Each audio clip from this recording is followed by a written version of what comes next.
Court ने कहा approver ED के सामने या सीबीआई के सामने बयान नहीं देता। अप्रूवर 164 के तहत कोर्ट के जज के सामने बयान देता है, मजिस्ट्रेट के सामने, और उसको ऊपर सवाल उठाना, ये जुडिशरी सिस्टम के ऊपर सवाल उठाना है, जज के ऊपर सवाल उठाना है, उनकी मंशा के ऊपर सवाल उठाना है। जज साहब ने यह भी स्पष्ट किया कि ये 100 साल पुराना कानून है और इसके तहत जो सवाल उठा रहे हैं वो गलत है। जज साहब ने यह भी साबित बताया कि जो हवाला के जरिए पैसा गया गोवा में और उसके बयान है बाकायदा, और वहाँ के जो कैंडिडेट इलेक्शन लड़े गोवा में उनके बयान हैं, और उससे स्पष्ट साबित होता है कि जो शराब घोटाले में पैसा इकट्ठा किया गया वो चुनाव में भेजा गया। यह भी जज साहब ने बताया कि डिजिटल एविडेंस है और एविडेंस प्रूव करता है कि करोड़ों रुपया गोवा चुनाव में खर्च किया गया। जज साहब ने यह भी बताया कि इस केस के अंदर जो पॉलिसी फॉर्मुलेट की गई थी वो एक गलत इंटेंशन से की गई थी। उस पॉलिसी को फॉर्मुलेट करने का पर्पस ही कहीं ना कहीं करप्शन था, और ये जो केस है सारे का सारा, इसमें ये कहना कि उसने गवाही दी तो केस बना, इसने गवाही दी तो केस बना, ये गलत है। तो बड़ा स्पष्ट है, अरविंद केजरीवाल भ्रष्ट हैं, अरविंद केजरीवाल जेल में रहेंगे।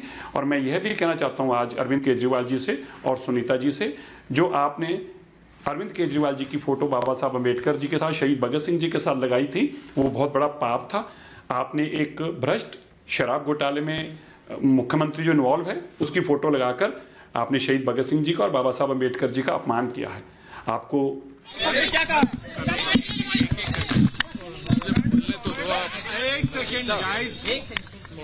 हाईकोर्ट ने क्या कहा अपने फैसले में? Well considered, well written, thorough judgment. उन्होंने सारे एविडेंस देखे और ये कहा कि मनी लॉन्ड्रिंग हुआ, पूरा ट्रेल हमने आंगड़िया से लेंगे, पैसे कहाँ से कहाँ गया, कहाँ आया, वो सारा एग्जामिन किया, विटनेस स्टेटमेंट एग्जाम किया। Purely legal judgment, absolute legal, nothing political, very well written. आपकी बात से सहमति जताई, आपकी बात से सहमति जताई, आपकी बात से सहमति जताई हाईकोर्ट ने। कोर्ट ने न्याय किया। सर राजनीति पे क्या कहा? सर राजनीतिक बयानबाजी पर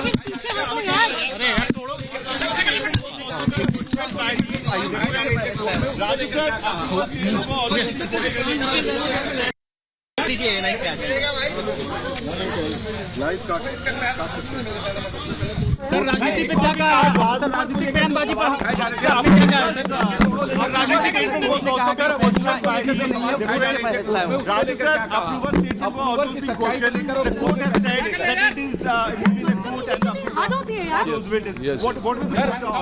Court said whether to make a person approver is the function of the court, duty of the court, not of the judiciary. राजनीति में हम जाते नहीं है, हम सिर्फ न्याय करते हैं। ऐसा कोर्ट ने कहा। अप्रूवर मुझे जाने दो ना सर, अप्रूवर की जो सत्यता को लेकर, जो उनके बयानों को लेकर सवाल उठाए जा रहे थे, उसको लेकर भी कोर्ट ने टिप्पणी की। कोर्ट ने कहा कि एक आदमी को अगर अप्रूवर बनाना या नहीं बनाना वो कोर्ट का कार्य है, वो कोर्ट का कार्य है, ईडी का कार्य नहीं है। गिरफ्तारी को लेकर भी कमेंट किया है। गिरफ्तारी जो है वो बराबर थी, गिरफ्तारी में कोई गलती नहीं हुई, ये भी कोर्ट ने कहा। सुप्रीम कोर्ट जाने की बात करना तैयार है सर? सुप्रीम कोर्ट जाने की बात करना तैयार है सर? वो उनसे पूछे supreme court. Sir, the court has made very important, order where the court is saying that don't make it a political issue, don't politicize this. It's not a difference whether he's a CM or normal individual, but the approval thing, which is also being raised in lower court, also has been touched upon by the court. Where the court has said, I've already said about the approval. sir, what has been The court has said that as far as approval is concerned, how much weight is to be given, what weight is not to be given is a function of the trial court.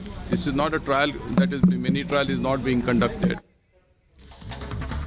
और सीधे हमारे सहयोगी दीपेश हमारे साथ ground zero से बने हुए हैं, उनके पास जाना चाहेंगे। दीपेश, देखिए बहुत बड़ा झटका आम आदमी पार्टी को और अरविंद केजरीवाल को भी।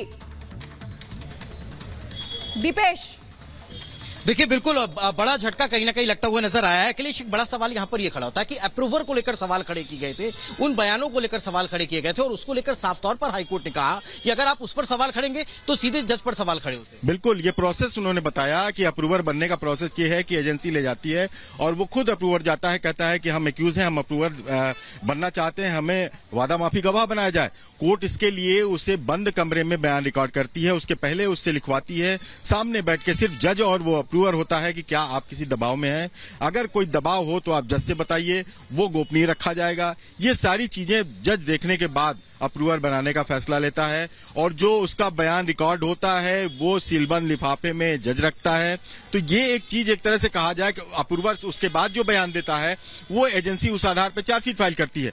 तो ये अप्रूवर बनने का बयान एजेंसी के दम पे नहीं है, वो कोर्ट के ऊपर डिसाइड करता है। कोर्ट अगर मना कर दे कल की ये अप्रूवर बनने लायक नहीं है तो वो नहीं बना सकती एजेंसी।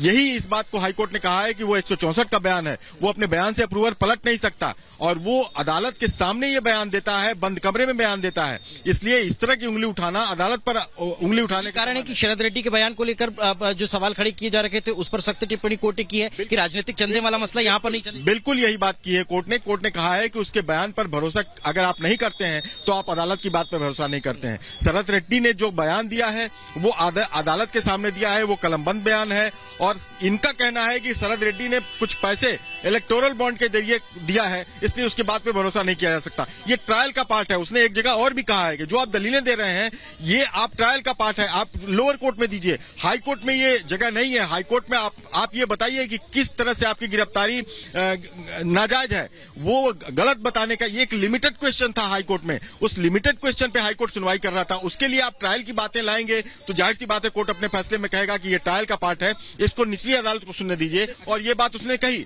अखिलेश, हम फैसले पर और चर्चा करें। इससे इतर अब क्या अरविंद केजरीवाल के पास कोई और ऑप्शन बचता है? क्या सुप्रीम कोर्ट का रुख कर सकते हैं? क्योंकि सुप्रीम कोर्ट तो पहले भी गए थे, तुरंत एकाएक वापस ले लिया था, अब फिर हाई कोर्ट आए थे। हाई कोर्ट से झटके के बाद क्या वापस सुप्रीम कोर्ट जा सकते हैं? बिल्कुल जा सकते हैं, क्योंकि सुप्रीम कोर्ट में सुनवाई नहीं हुई थी। इन्होंने अपनी पिटीशन को विड्रॉ किया था कि हम अभी इस पर सुनवाई की नहीं चाहते, इसे हम वापस ले रहे हैं। तो यानी वहां का स्टैंड अभी कुछ नहीं है। अगर सुप्रीम कोर्ट खारिज कर देता तो यहां भी नहीं आ सकते थे।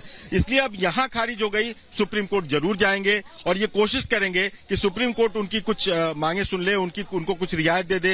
हो सकता है इस याचिका की सुनवाई के दौरान कुछ इंटरिम रिलीफ मांग ले कि हम इस समय चुनाव चल रहा है, हमारा अधिकार है जनता के बीच जाना, हम कन्वेनर हैं, हम प्रचार करना चाहते हैं और हमें कुछ दिनों के लिए आप अंतरिम जमानत दे दीजिए, उसके बाद ये बात सुनिएगा। तो कई तरह की मांगे हो सकती हैं। अंतरिम जमानत का आपने जिक्र किया अखिलेश, ये तो हम अगर इस गिरफ्तारी को चुनौती देने वाली याचिका है, मान लीजिए अगर इसमें रिलीफ मिल जाता तो डायरेक्ट जमानत हो जाती। ये जमानत लेने का एक दूसरा रास्ता था वाया, अगर हम इस फैसले को देखें, अगर आते जो राहत मिलती तो जमानत हो जाती। लेकिन क्या जमानत के लिए भी तो डायरेक्टली जाया जा सकता है कोर्ट में? देखिए, जमानत के लिए निचली अदालत में डायरेक्ट जा सकते हैं और तब जा सकते हैं जब ईडी या सीबीआई की कस्टडी का समय पूरा हो गया हो। आपको याद होगा कि 21 तारीख को गिरफ्तार हुए, 22 तारीख को ईडी कस्टडी में गए और 22 तारीख को ही याचिका हाई कोर्ट में डाल दी गई थी। वो इसलिए डाल दी गई थी कि ये उसकी अरेस्टिंग को चैलेंज करना था। अगर बेल को चैलेंज करना होता तो अब चैलेंज कर सकते थे जबकि जुडिशियल कस्टडी में है, लेकिन इसलिए नहीं जा सकते थे वहां क्योंकि निचली अदालत दर्शकों को बता दें, सुप्रीम कोर्ट जाएंगे अरविंद केजरीवाल, हाईकोर्ट के फैसले को चुनौती देंगे। ये बड़ी खबर आपको बता रहे हैं। दिल्ली के मुख्यमंत्री अरविंद केजरीवाल की याचिका पर फैसला सुनाते हुए हाईकोर्ट ने कहा कि रेड्डी के बयान को लेकर भी सवाल उठाए गए हैं, लेकिन अब सुप्रीम कोर्ट का यानी कि सर्वोच्च अदालत का दरवाजा खटखटाया जाएगा।